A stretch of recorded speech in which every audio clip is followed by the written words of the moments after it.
A phone call between two of the world's most powerful leaders. It's the first time they've met since the start of Russia's invasion of Ukraine. But will the meeting shift the current situation? A Queen lawyer's death shocks exiled Chinese dissidents in the U.S. This after he was fatally stabbed by a woman from China. And for those watching our full episode, China's pandemic lockdown policies seem to have deja vu. Factories have halted production, and cities are turning into ghost towns, all as China battles its worst virus outbreak in 2 years. And Taiwan is sending more aid for Ukraine, but China isn't happy, as Beijing officials slammed the island for what they called taking advantage of the difficulties of others.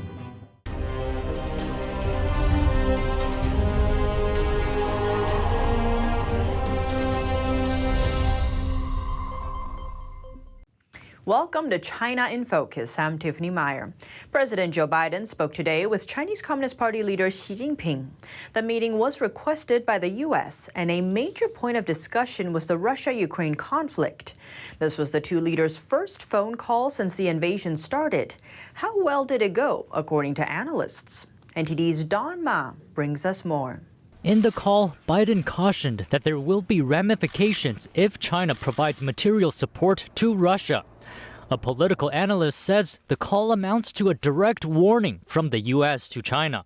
Biden was essentially warning Xi Jinping directly that if Xi Jinping were to support Putin in a more substantial manner, that there would be consequences. Those consequences were fairly unspecified, but I think we can expect secondary economic sanctions on China. Beijing says that in the call, Xi told Biden that the war should end as soon as possible and that the Ukraine crisis is not something that China wants to see. Xi added that the U.S. and China should shoulder international responsibilities and work for world peace. But Kaur believes Xi's words may not be all that truthful. I don't think Xi Jinping is sincere in wanting an end to the war. He's speaking through state media rather than directly to the world public. He's saying platitudes, basically, when what we really need is a straight-up denunciation of Putin and his bloody invasion. Frank Gaffney of the Center for Security Policy also agrees that Xi's words may not be sincere, adding that trying to get Xi to distance himself from Putin could be futile.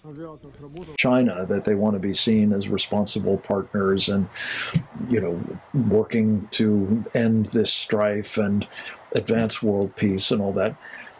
This is a lie. What Communist China is interested in doing is dominating the Eurasian landmass. And their partnership with Putin to that end is absolutely of paramount importance. The phone call between Biden and Xi was around 2 hours long. It's yet to be seen whether the call will lead to significant progress in the Ukraine conflict. Don Ma, NTD News.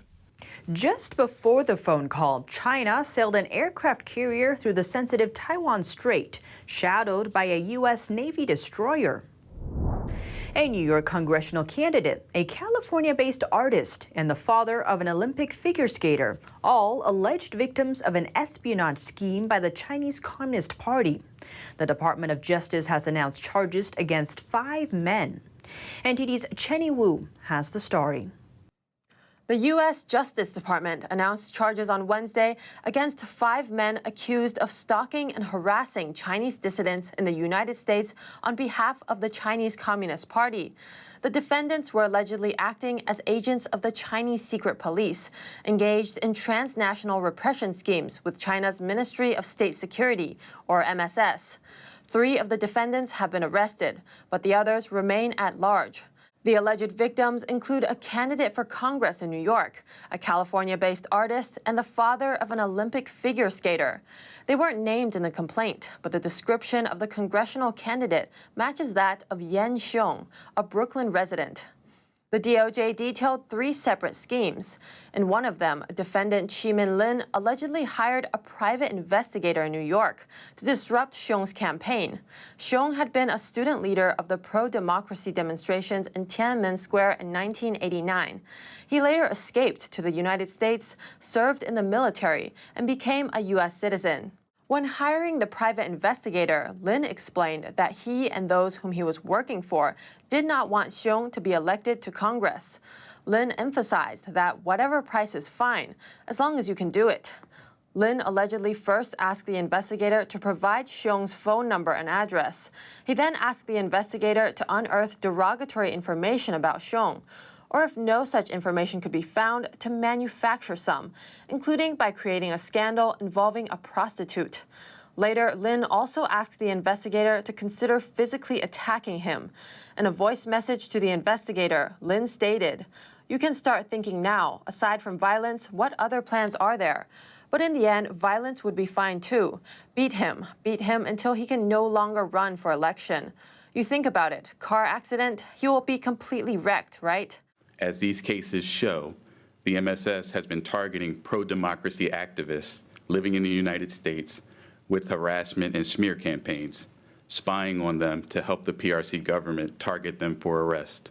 The Chinese Foreign Ministry on Thursday denied having carried out schemes targeting Chinese dissidents overseas, calling the allegations slander.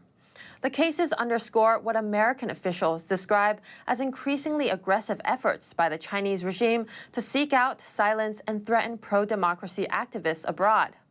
We spoke with Xiong Yan. He said that what the Chinese regime did has no impact on him, that it, in fact, makes him want to work harder in the fight for democracy, and that the American people and the U.S. Constitution are protecting him.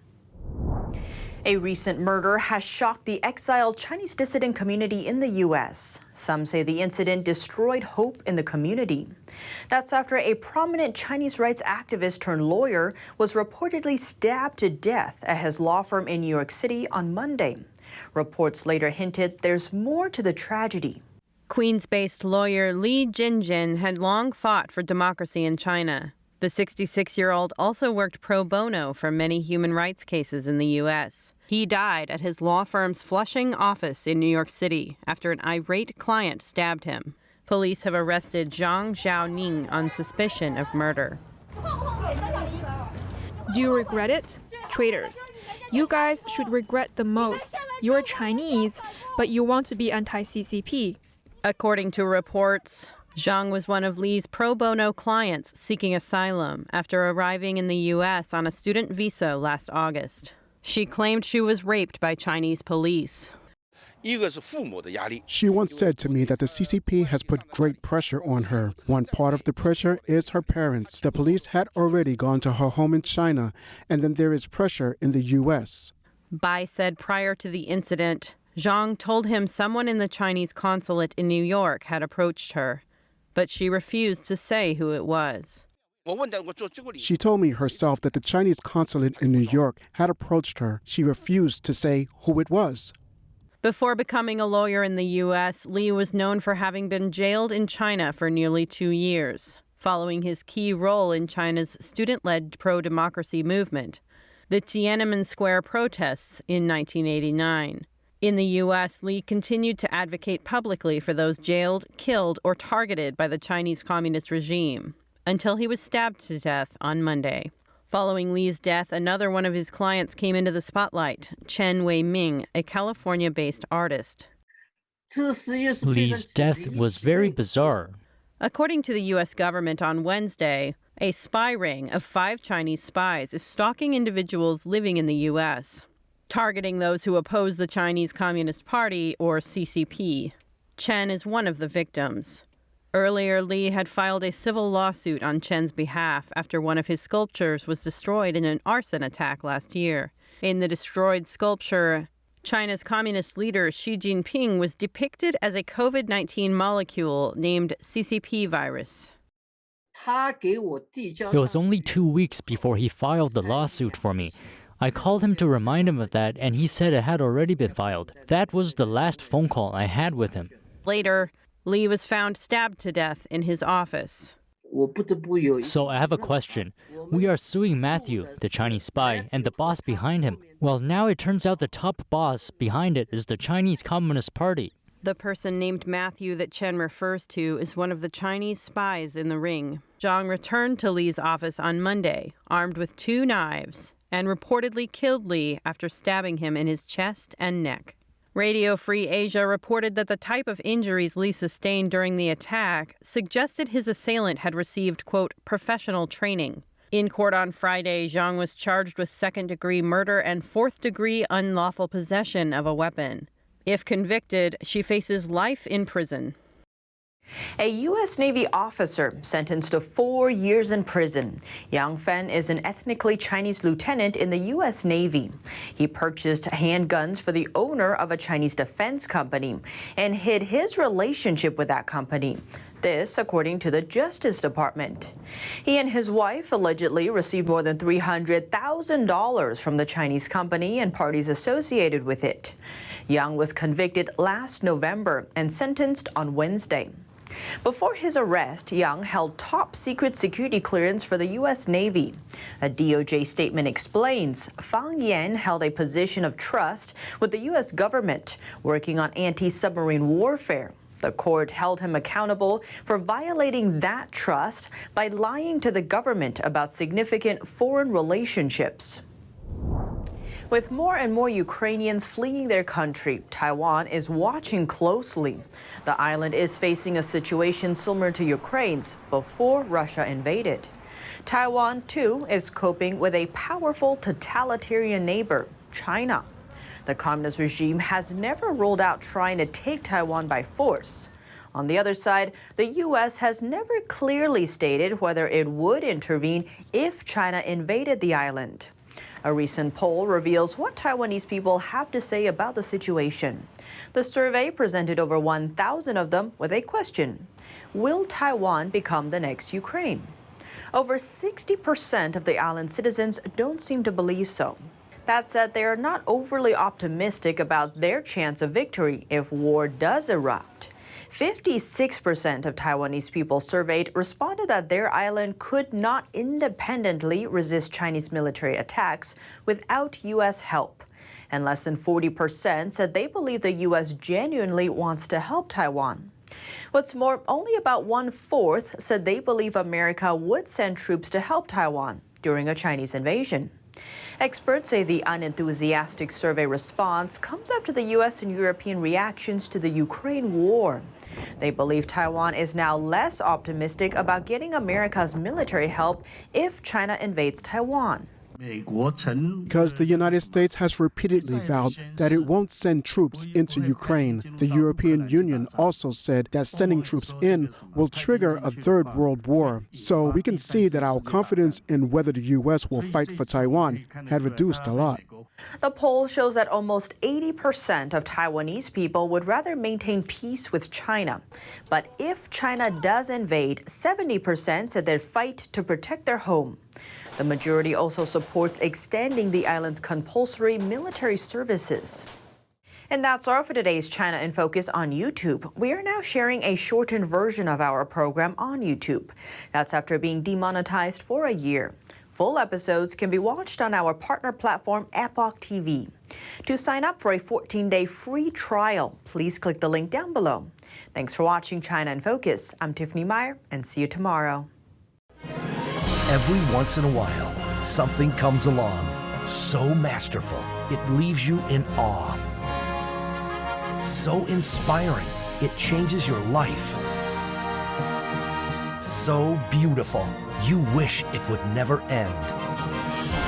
When that happens, it's something not to be missed. Shen Yun, an all-new production every year.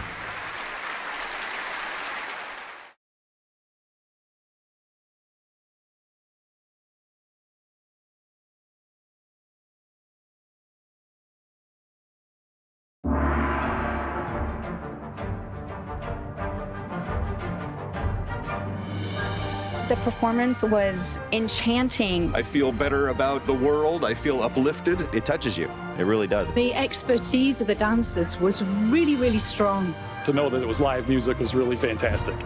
We didn't want to miss this. Make sure you see it. Have to come. Life-changing.